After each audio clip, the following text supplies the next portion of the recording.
Hey, how's it going? Again, not the Raptors Weekly podcast, not really the draft definitive deep dive podcast, but a podcast for the extras, a podcast for the wildcards, because the Raptors could do many things when the draft comes around. Are they going to look into that rumored trade package of 7 Wiseman and Wiggins or 7-14 Wiseman and Wiggins? Is that a possibility? I don't like it that much, but it could happen. There's a lot of teams with multiple draft picks in this draft. Could the Raptors trade down if they don't really like the guy at number 4? Could we be looking at draft pick number 8 and number 27? Who knows? This stuff could happen. And also, the Raptors could get super crazy at number 4 and select a guy who's projected to go much lower. This kind of stuff happens all the time. I'm here with my guy, Pakhattak. You might know him from Real GM. He was deep in the threads back in the day. He's moved on to NBA Twitter. He's had conversations with a lot of people that you know and love. And if you know and love me, I talk with this guy all the time. I revere his basketball intellect. It's something he takes part in. He's an armchair scout as a self-ascribed. There's a lot of those these days, and they're really good at what they do because we're all in a pandemic and we're all armchair to some degree, or have been for the past year. But we're here to discuss the wild cards. Pakhattak, how you doing, man? I'm well, man. How are you? Thank you for having me on. Wild card is such a perfect way to put it. I'm definitely a wild card NBA Twitter member. Really happy to be here and happy to hopefully follow in the footsteps of such revered Samson Folk collaborators, Evan Gualberto and Louis Zatzman and our boy Hoop Goose and Robel and many others that have come in will hopefully come after me. So thank you. Really appreciate this opportunity. Yeah, of course. You gave me an idea. If I ever start, I know Blake Murphy, friend of the pod or enemy of the pod, depends if we're in the DMs or on the timeline. But as far as his writing, he has a website where he hosts everything. If I do that, I might have to create a masthead for you and Robel and Evan and Louis, the Samson Folk collaborators. I really like the ring of that. It's also self-aggrandizing, which I couldn't say no to really. But okay, let's focus in on the NBA players. Well, not the NBA players, the future NBA players. So we have a list of guys that we're going to discuss: Josh Giddey, Jaden Springer, Scottie Barnes, Davion Mitchell. These are guys you know quite a bit about, and I'm going to lean on your expertise to kind of get myself and the audience more appropriately aware of what they've done at the collegiate level and what we can expect them to do at the NBA level, and probably worth digging in what they might be able to do in the context of the Raptors. So of those 4, who are you most interested in? Well, first of all, I just like to say that, even through learning a lot of the stuff I've learned through, just watching the prospect and stuff comes, a lot from, so much knowledge that's been imparted by, the likes of guys like PD Webb and Robel, Tussin, of course, on Raptors Twitter and Hoop Goose and S and Trey Heath and so many of the other guys that we sort of, all interact with in the similar circle. So I learned so much from them. I think I'd like to probably start with Giddey. Josh Giddey, it's interesting. I remember even 2-3 months ago when he was just outside of the lottery and, I guess the Australia season, the NBL season hadn't really wrapped up at this point. And there was this 18-year-old skinny kid at the NBL and no one really knew much, tall 6'8" creator. Really through Robel, actually, I started to pay attention to him more as, towards the latter half of his NBL season, started to shoot more, that was sort of the knock on him. I think the most interesting thing about Josh Giddey is that he's one of the youngest players in the draft, and he essentially slots into this creator role where, he's the 6'8" point guard, primary ball handler for his team. And to me, I think the biggest intrigue about him is just his youth feel and general creation IQ and passing IQ. I think guys at that size with that kind of feel and instinct as a pick and roll playmaker and creator, you just have a really, really high floor there. And I think that always wins out in the league, or generally tends to. I know a lot of people like to use the Joe Ingles comparison, 6'8" white guy who, takes a lot of, reps, the primary creator, sometimes secondary creator. You know, but really, I mean, I don't even know if Giddey will ever become the shooter Ingles is. I mean, the shooting sort of rise that Joe Ingles has had over the past few years has just been tremendous to see. But I mean, look, I think he's super young, and one thing that really stands out to me is when you think of creators, you have guys who, either are advantage creators and really have to create passing, angles and opportunities with their wiggle, their shake, as Robel likes to say a lot, their handle, their quickness, their burst. The thing, and again, Robel's mentioned this, the thing that I like about Giddey is that in the half court, he doesn't need a lot of burst or manipulation with his handle to create passing looks and angles that he is routinely able to hit with either hand. And I think that goes a long way. Just off the top of my head, one example, Russell Westbrook, for example, I don't think he's like a tremendous passer per se, but I think he creates a lot of looks, or he used to, at least back in his athletic prime, just based off, the sheer burst, quickness, and strength he had. He was able to bump guys, blow by guys, draw that, secondary help and hit those dump offs or bounce passes or cross court passes, even though, I kind of found Westbrook to be an accurate passer. With Giddey, on the other hand, he's incredibly accurate with either hand and definitely loves the overhead pass, the double handed sort of like overhead passes as well. But, a lot of the looks he is able to hit aren't created by him per se, and they don't need to be created by him, although he is capable of doing that himself.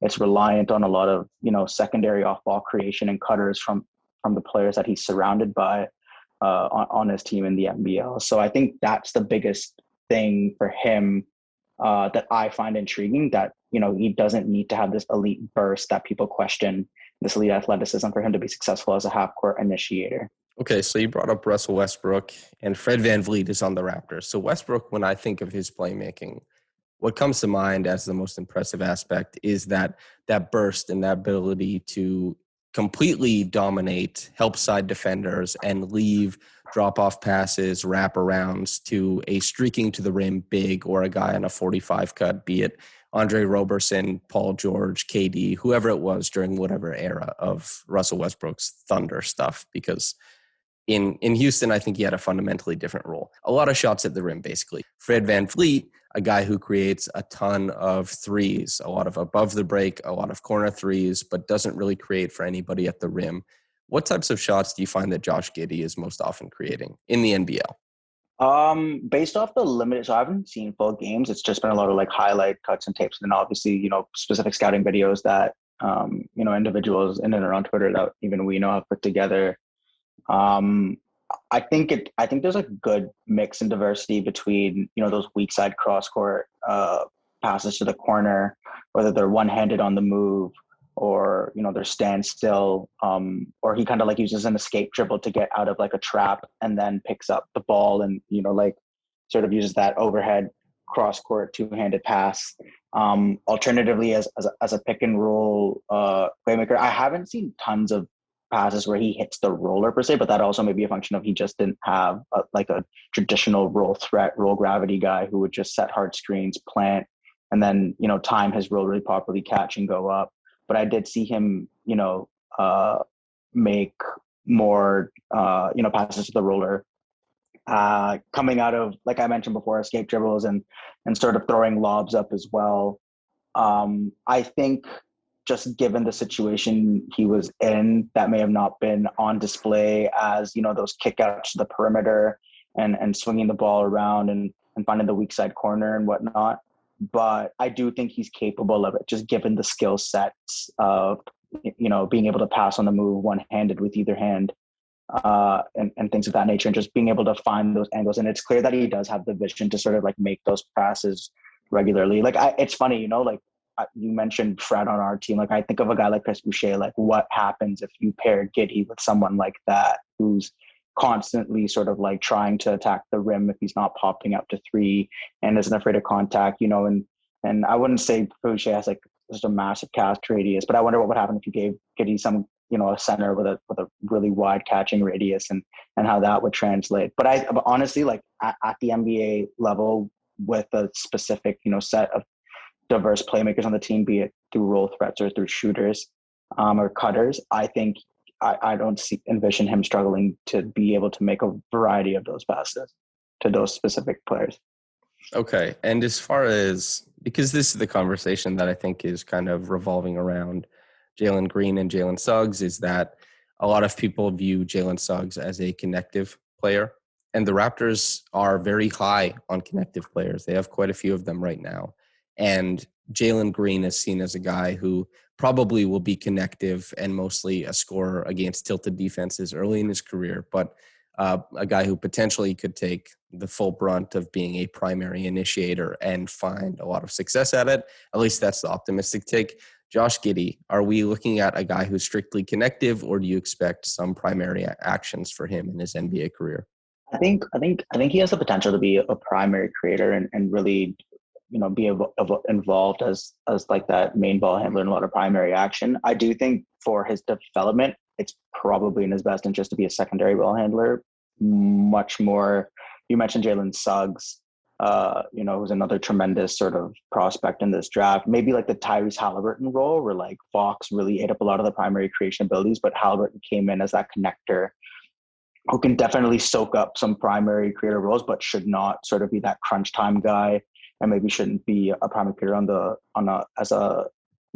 for tons of possessions, especially as a rookie. I think you got to bring him on slowly there, only because I think to be a primary creator in the NBA, or to be like a really high end one, you need some level of pull up shooting ability or shot making to get the pick and roll coverage just to really respect you and come up on you, so you can use the threat of that shot to create advantages, blow by, create, manipulate the help defense, do something, right?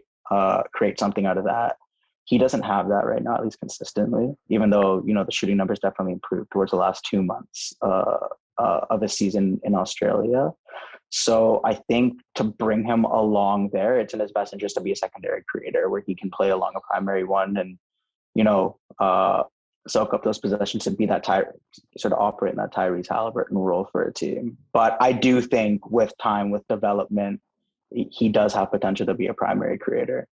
That's a great point. Halliburton, I think, is the reference point to make as far as this last year of basketball, of a guy who it really depends on how he's deployed and was deployed as, increasingly a connective player. And that worked out really well for him and the Kings relative to his value and all that kind of stuff and his season. So yeah, great point there. As far as passing is like the big thing with Giddey, obviously. He's got the size. It grants him angles that most players his size either don't see or don't take advantage of, or they see it late. He has angles that shorter players don't have, and he has guard skills, that kind of stuff. As you say, he's a very impressively accurate passer with both hands. There's probably a bunch of different arm slots he can pass from, off of, small dribbles, big dribbles, pound dribbles, all that kind of stuff.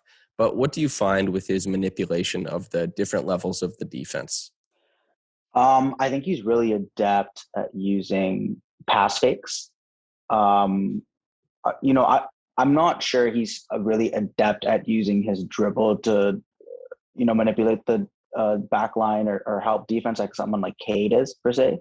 But I think, especially when he picks up the ball, I know, that it's frowned upon to kill your dribble and, not keep it alive and try to maintain that live dribble so you can make more dynamic passes. But I think pass fakes is something he's really, really good at using to manipulate and create those advantages, especially those overhead passes. I think he really, really likes that and uses it a lot to his advantage. And it's like a quick, fake and then a skip all the way to the weak side corner, or, sort of kicking it back out to the top of the 3-point line to the trailblazer, whoever sort of sneaks up from the weak side, sort of shifting over to catch that pass and getting that sort of triple threat position to shoot or attack.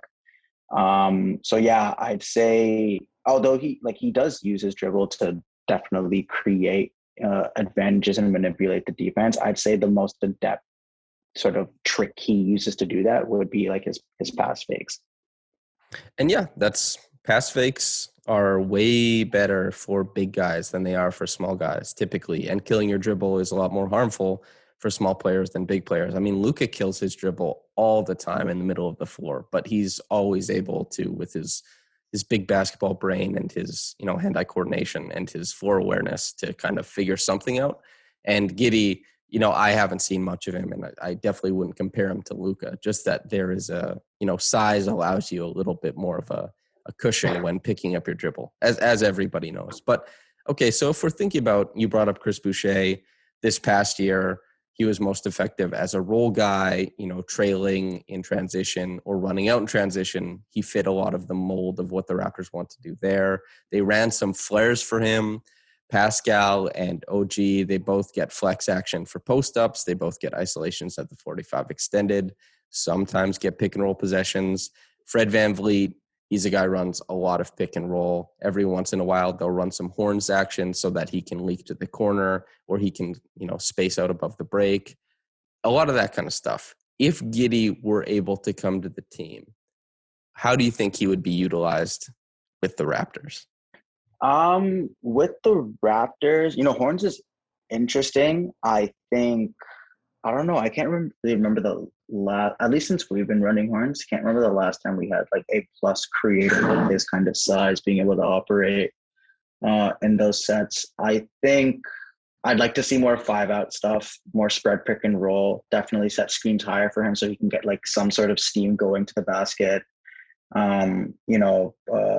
More spacing, the low man kind of comes up to take him away from the paint. Maybe you get a weak side cut from that help and he can sort of dump off or do like a drop off pass, or, maybe the shooter stays in the corner and he just directly hits it, gives him a lot of optionality. I do think, and I did want to touch on this a little bit, and Ben Pfeiffer had a great video on this. I think Giddey, people who saw him early in the season definitely had, concerns about his strength, his sort of burst, ability to get to the rim, finishing and all that.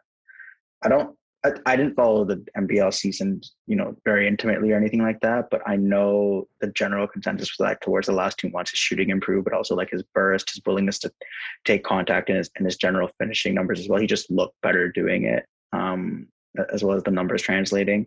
And I think he showed a lot of that, and that got a little underrated in his, in a lot of the analysis that I saw earlier in the season. And yeah, like I mentioned, Ben's got a great video on it. That he just showed a lot of things that, that he didn't really show at the beginning of the season. And I think being, especially with the Raps who have like a lot of like capable catch and shoot guys, I think being in a system where, you have a lot of spread pick and roll and you can set those screens high and have him come down to get a, head of steam to either finish or make plays for others would be the most beneficial to him. It's interesting that there's a grab and go element to his game, which the Raptors are trying to coax out of OG currently and have fully benefited from Pascal adopting into his game. So to have 3 guys who do it, there's one of 2 things, right? Is that A, they're going to crowd each other and take away, and there's going to be too much skill overlap in one place, or B, you do really lean into 5-out units and, maybe Kyle Lowry gets re-signed and the Raptors don't really look for the center position in free agency. And, things get crazy at draft time. Somehow Giddey's on the Raptors and there could be 5-man units where you have OG, Pascal, Kyle, Giddey, somebody else. Maybe it's a big, maybe it's Fred, whatever. But whoever gets the ball can bring it up the floor and you can run a drag screen and just kind of get teams in rotation that way instead of the typical advantage creation of like a blinding first step or really good screen manipulation of a lead guard or something like that. It's really interesting. That's a really good point you make. Is there anything else you want to touch on for Giddey? Man, I just think for him, there's just his youth and his IQ and feel. I just think that always plays out. And I think, I'm sure we'll touch on this more with the other prospects, but I think it's so hard to find elite isolation scorers these days and really put all your eggs in that basket to bank on that. And I think, Atlanta's kind of shown that like having multiple high IQ guys that can create, Bogey, Trae Young, Kevin Herter, it can really take you a long way. You might not be this elite create, the self-creation, isolation scoring a team that's really well built around an archetype like that, kind of like how the Raptors were with Kawhi or, name any of the best isolation scorers in NBA history right now, what their playoff success has been like once, they have, good teams built around them. But I think just that combination of playmaking, size, youth,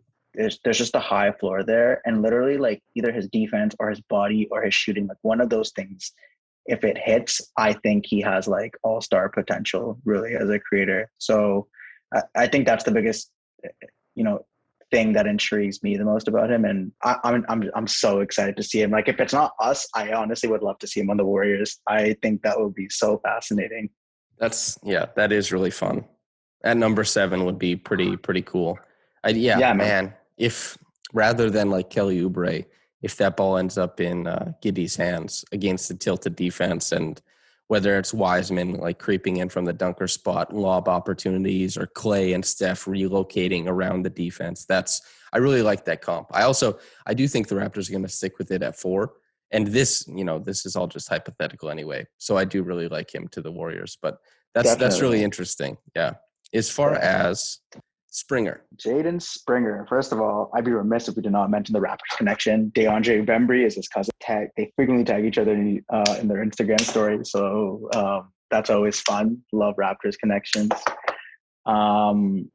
Let's see. I think PD Webb and Henry Ward did like really, really good videos and articles on Springer in general. Like to me, and this isn't a perfectly, like I said, man, armchair scout. Like I just throw most of my stuff, just throwing stuff at the wall and seeing what sticks. Like I watch Springer and I just think like, and this isn't a perfect comparison because he's taller than Keldon Johnson, but I just think he's like Keldon Johnson with like Kyle Lowry's like spirit, like whatever that means. Like in my head, like I just think here's this really stocky, strong guard that is not an elite creator by any means, but is like a very, very good secondary creator. And obviously in Rick Barnes's offense at Tennessee, like it just was not conducive to him. They ran a lot of weird stuff, and I don't think they had a lot of great spacing on that team, and didn't have like a ton of pick and roll reps. But there's just so many flashes from his high school tape, from the stuff I've seen and read, and then from his college tape, where like he really, really is good at like wraparounds and dump offs, and definitely an unselfish guy.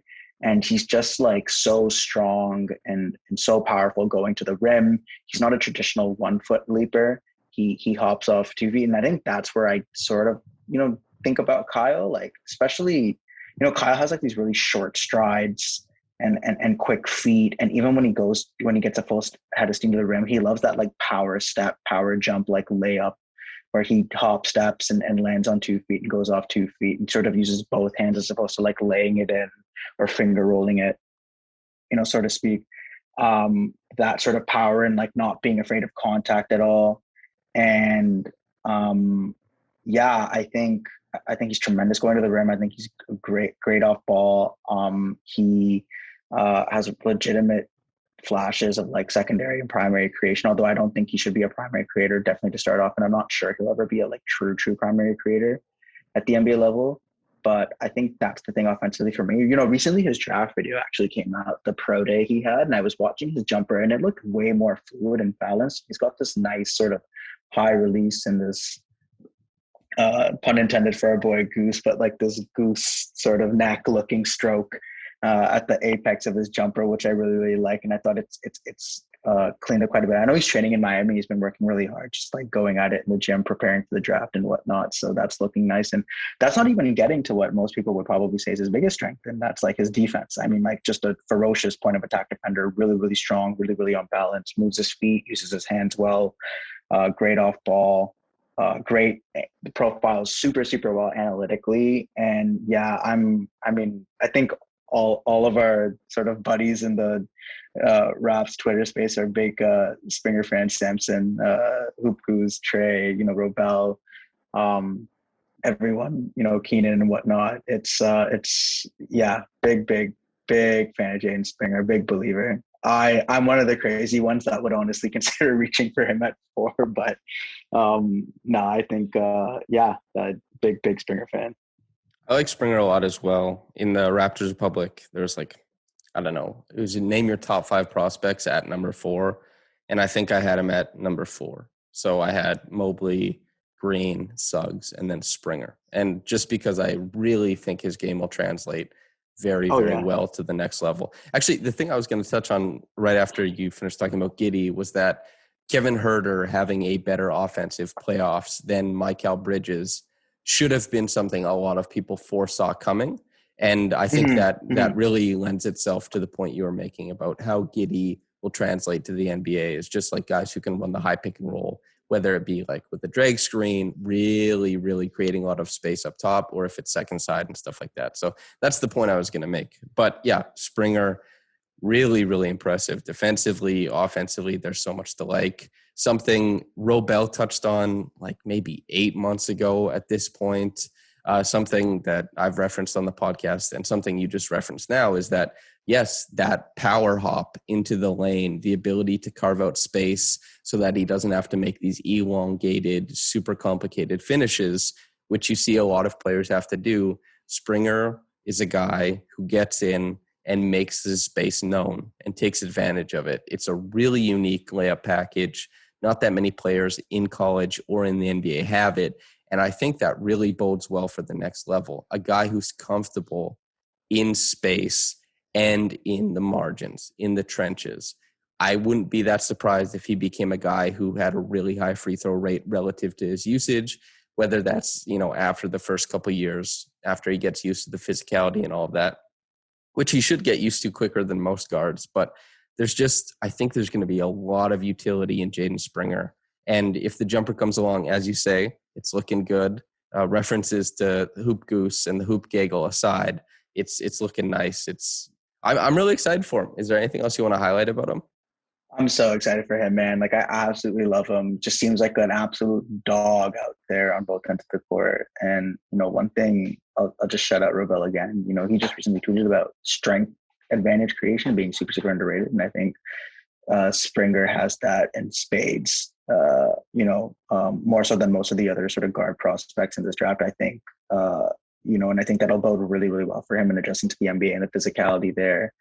And I know there's like a tendency that like he might rely too much on it.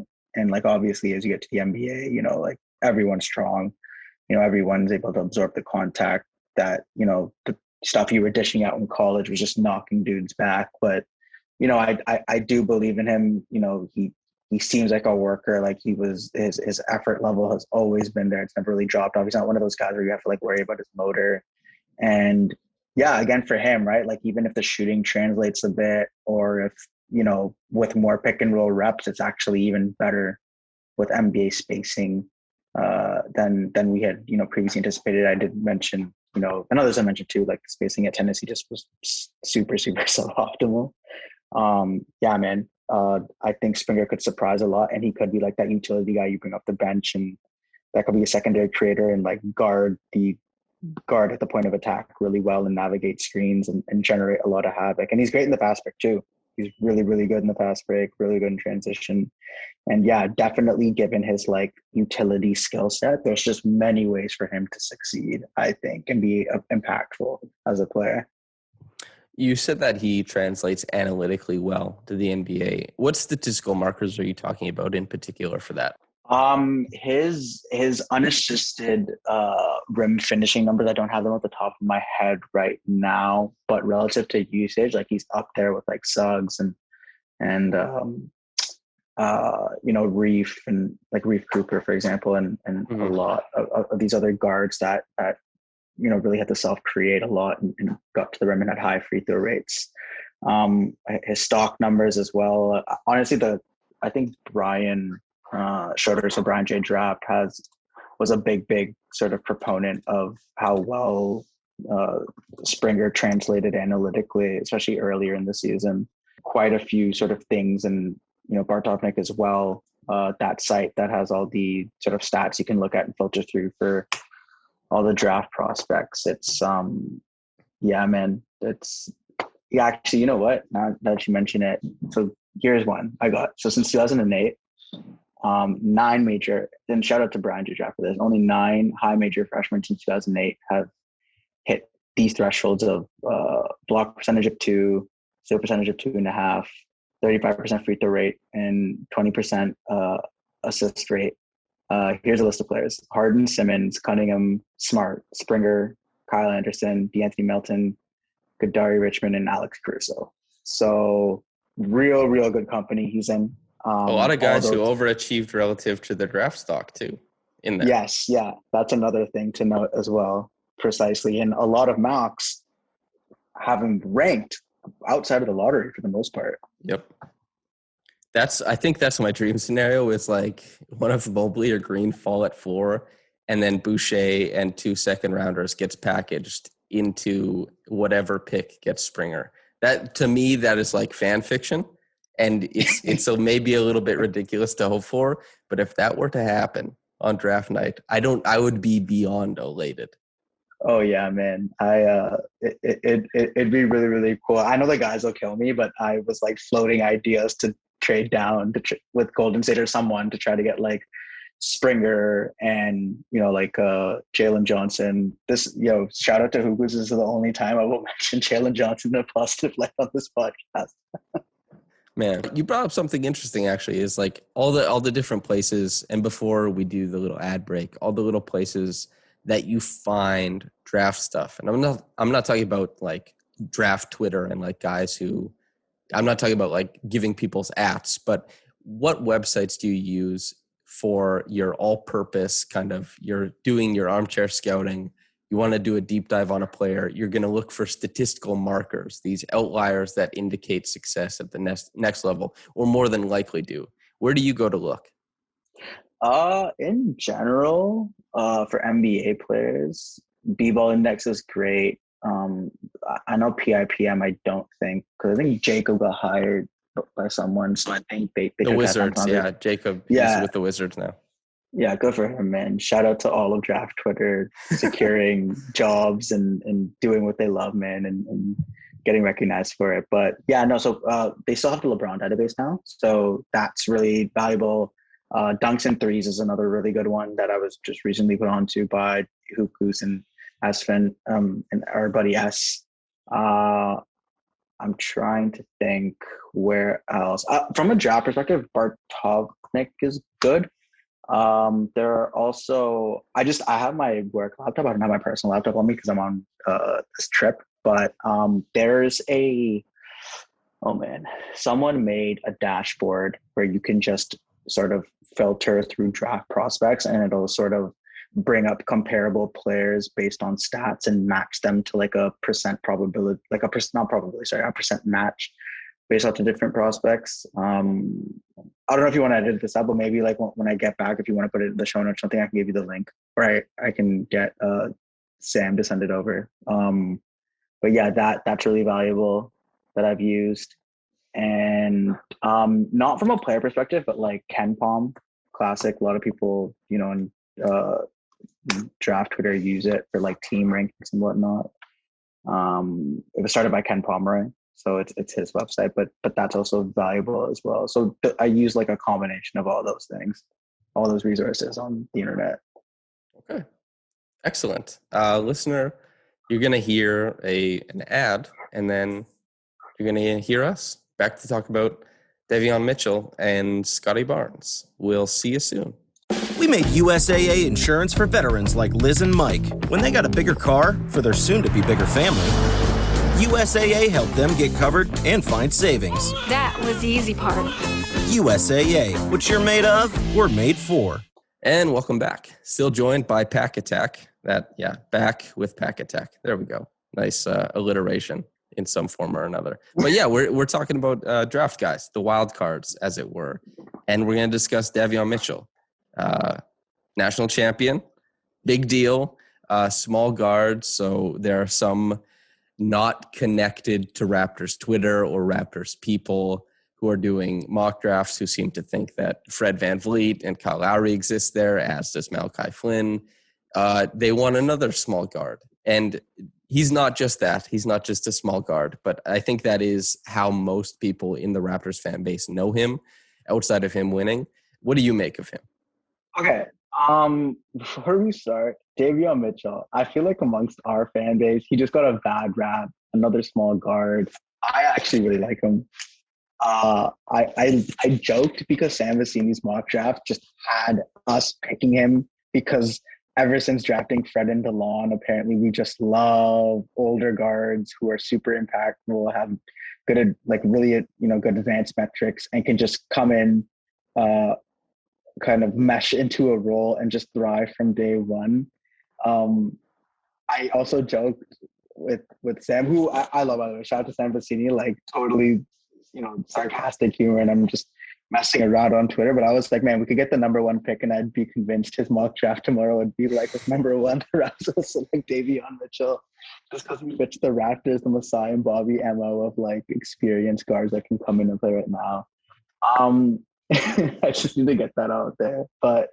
Davion Mitchell, ultimately, like I think the combine with the measurements really hurt him. I thought he would be like 6'2", 6'3", but I think he measured at like 6 feet or like closer to 6'1", something like that.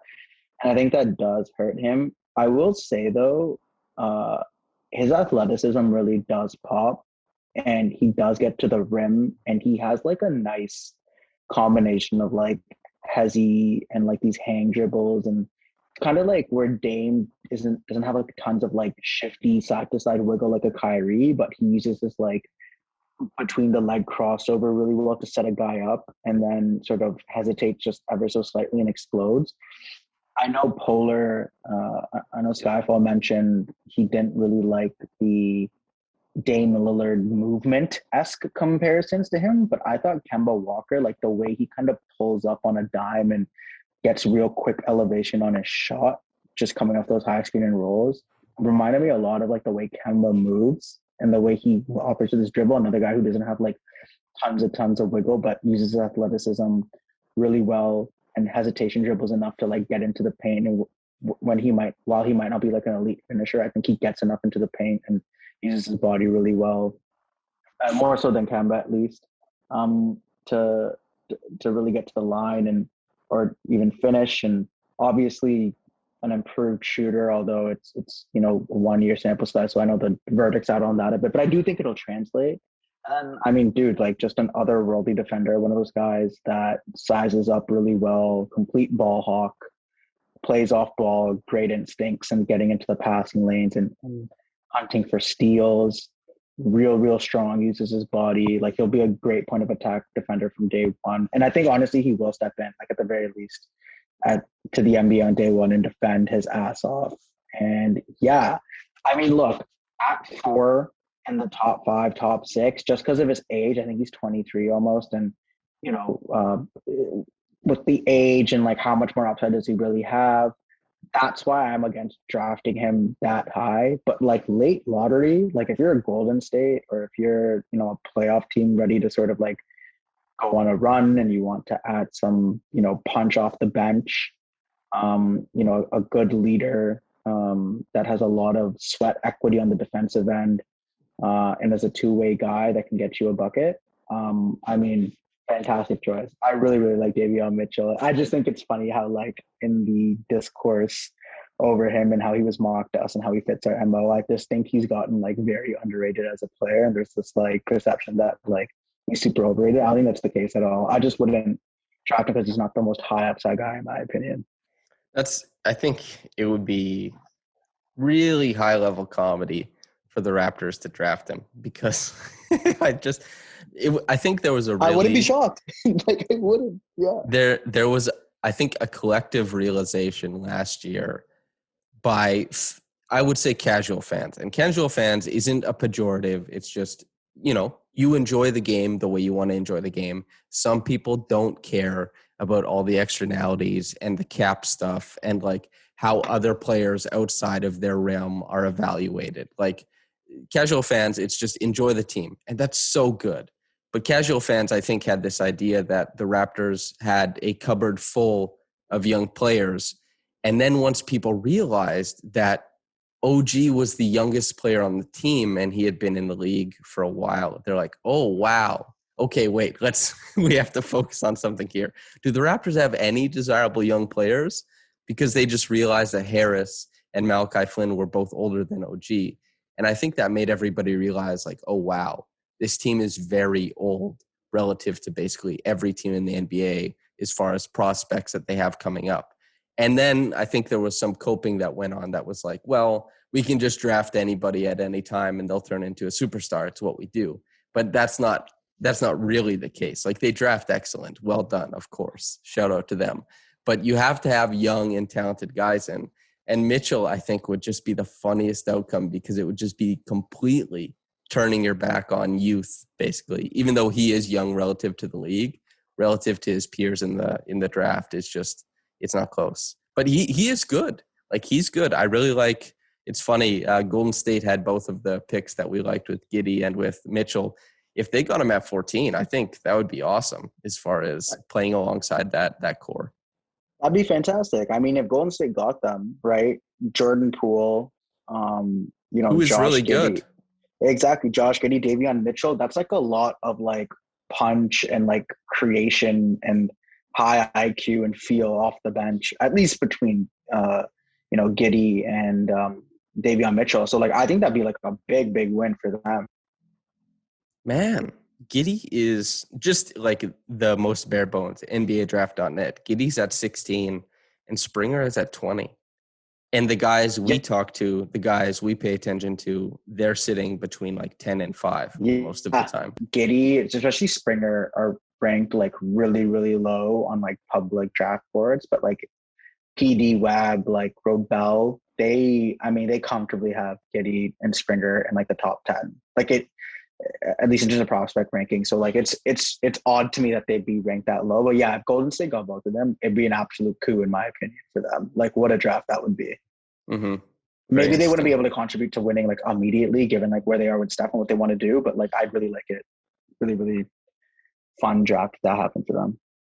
It really seems to fit the ethos of how they play basketball. And who knows how long the leash is for Kerr there and what it means if Steph leaves or, if they retool in a different way, or if the league has caught up to Steph to some degree, because the league is better equipped to guard him now than they were 3 to 5 years ago. But it's not as easy to just stroll Steph out there and completely cripple the other team.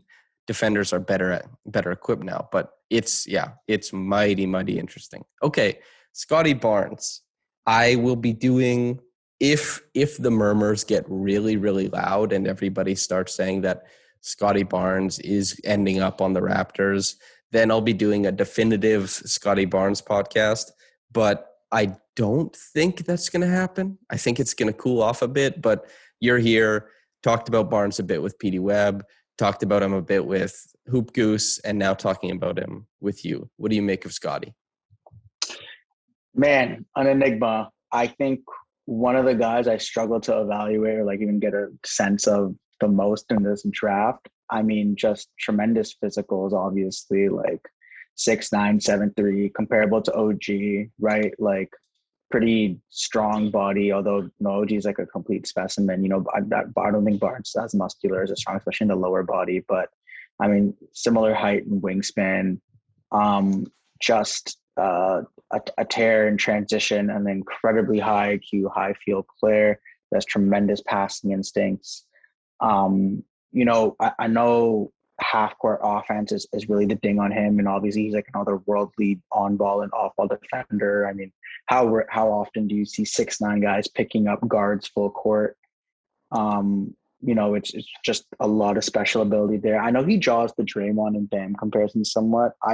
Obviously, like it's tough, man. Like comparing anyone to those guys, just setting anyone up for failure. Even if, like, who knows, maybe he doesn't the position, but like I'm just not the type to do that.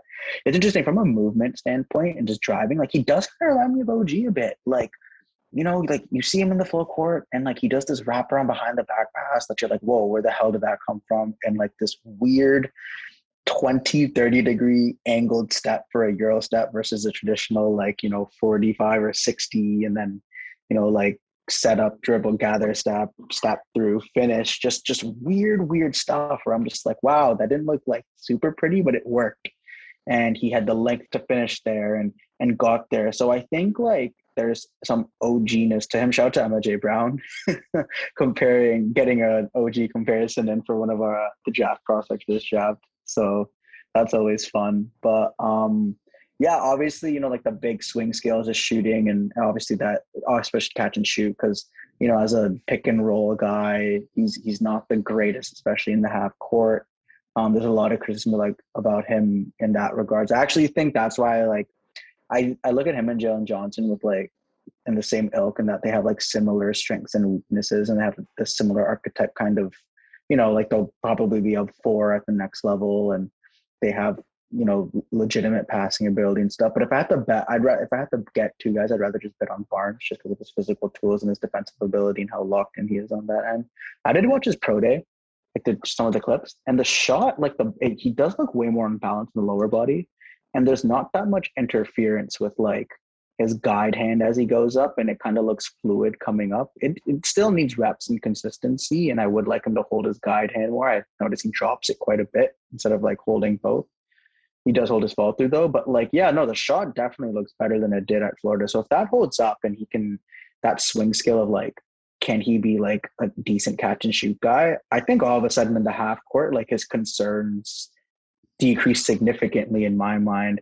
I think for him, the best thing and the thing I'd be interested to see is how is he as a role guy? Can he be unlocked there? Can you unlock his passing ability to make him this short roll weapon, and does his finishing become legitimate enough where he can command that kind of respect? Because otherwise teams will just always play him for the pass, right? But yeah, I think that and some high elbow stuff, put him with some legit cutters and see the kinds of reads he can make and how he operates there. But I don't know, it's tough. To me, it comes down to can he be a decent catch and shoot guy? Will he ever be a pick and roll creator? One of those two things has to hit. And I think all of a sudden you're looking at a guy who'll make multiple all-star teams and potentially multiple all-defensive teams. But, it's tough, man. You watch his high school tape and you watch his college tape, and, every day I have a different opinion on him. Just an absolutely fascinating test case. And it'll be so much fun to monitor his progress and see what sticks. If I were to say he seems like a Nick Nurse guy, what would you think I meant?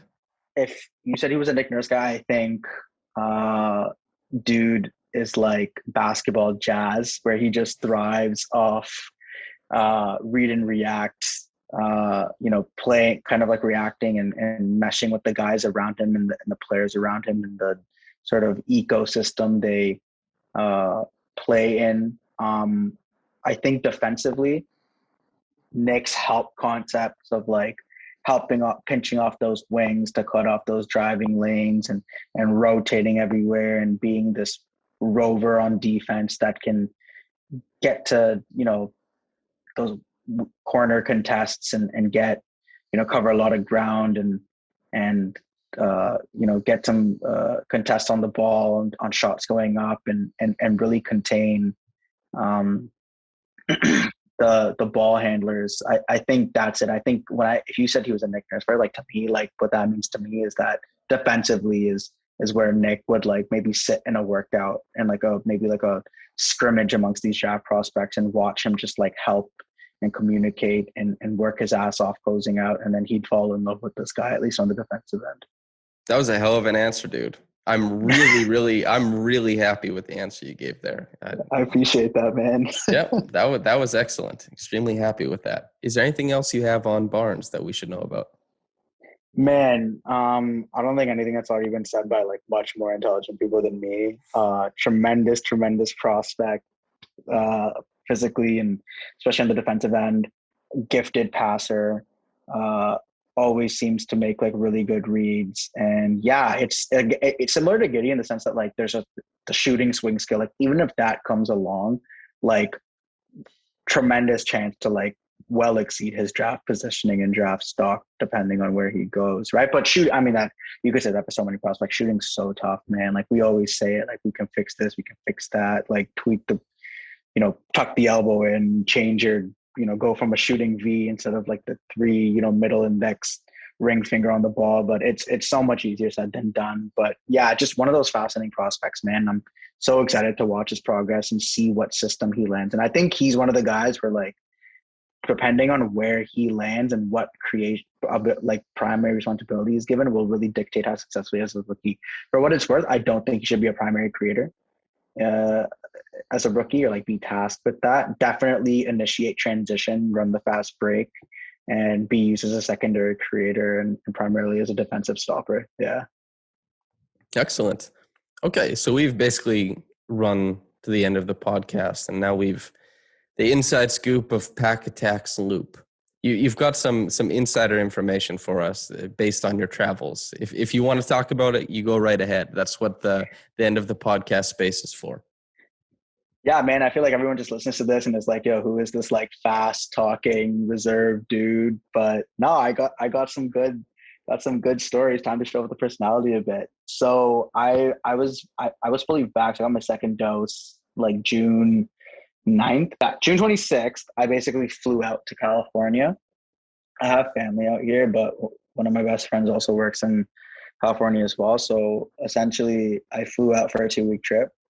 And I didn't want to take a bunch of days off work. So I basically made like a work vacation out of it. So I worked I will have worked 5 days over this past week and then this week. And the first week I was in LA the entire time. And I did San Diego, Santa Monica, Laguna Beach, all the nice, cool touristy places you want to go in and around LA and then outside of LA. I just landed in San Francisco actually today. So I'm on PST. So I had a 6:30 a.m. flight at LAX, and I bump into Moses Moody, who, here's the official scoop. I don't know if anyone on Draft Twitter has already picked this up, but here you go, straight from me, on his way to work out for the Pacers. So there you go. Indiana's potentially looking at Moody. Who knows? If he gets drafted, you heard it here first. Give me my flowers, man. Give me my flowers. But just a random dude walking to the airport, catching an early morning flight, was able to spot this guy with a USA basketball backpack. So that was that. Not much interaction. The more interesting one was when I land in SF, I'm at baggage claim. I see this abnormally large man with a leg tattoo sitting on the ground with a mask on, waiting for his bags. And I realized it's Wendell Carter Jr. Shout out resident Raptors Wendell fan Matt Chance. So yeah, no, me and my buddy, we dapped him up and we just started talking, and word for word, we asked him like, yo, what's like, cause I had my Rhapsody on, we were like, what's the perception of the Raptors like in the NBA? And he was like, man, I fuck heavy with the Raptors. I'm boys with Gary Trent Jr. He fucks with the Raptors too, really likes them. Yeah, basically he's in SF just working out, not with the Magic, just by himself. And he was like, I'm just going to enjoy my off season. COVID season was really, really tough. Mentioned,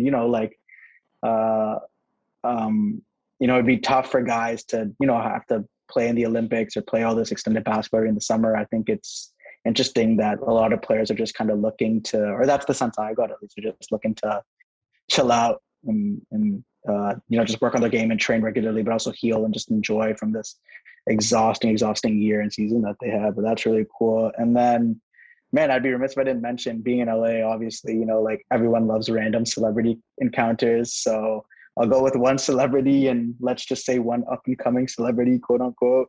Bumped into Jason Segel getting tacos at Central Station. Wanted to drop a Forgetting Sarah Marshall reference, but I'd figure, I'll just let the guy live. Let's not bother him too much. Dude totally just sat down like he was a regular old tourist walking through Central Station, just minding his own business. That was really cool.